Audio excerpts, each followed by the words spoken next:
Peggy 18.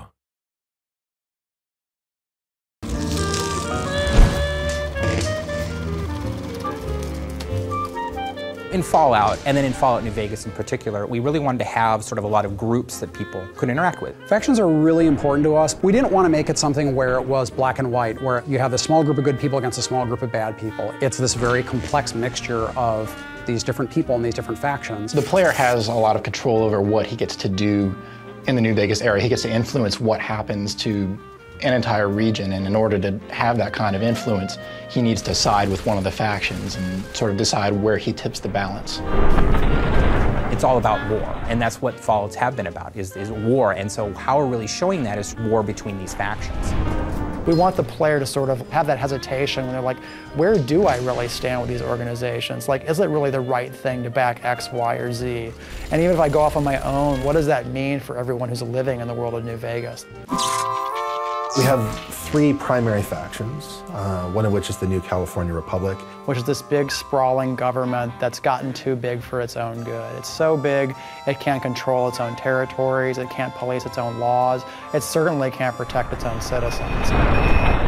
On the other hand, approaching from the east, looking to lock horns with the New California Republic, is this huge army of slavers called Caesar's Legion. Which is this terrifying war band of slaves that has come from out of the Grand Canyon area that is just conquering everything in its path. NCR and Caesar's Legion are sort of stalemated at the Colorado River and at Hoover Dam. Hoover Dam is one of our signature locations in the game, and to be honest, it's what everyone is fighting over. It's still able to provide power for part of the region, which is its big draw. Of course, Mr. House is playing into it as well, because Mr. House doesn't want NCR to win, ultimately, because he doesn't want them to take control of the Strip. But that's not going to happen, because you're going to work for me. The general idea is that we have the three major factions, Mr. House, NCR, and Caesar's Legion, but then there are all these sub-factions like the Great Khans, the Powder Gangs, the Kings, the Boomers, the Followers of the Apocalypse, and the player can go to those groups and try to shift alliances. We want the player to experience those factions. We want them to know what politics are at stake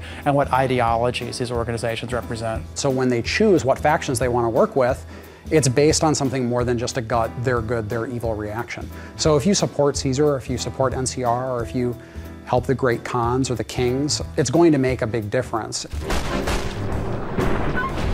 You can decide, you know what, I don't think any of you are really particularly well suited to be running this place, so I'm gonna fix that.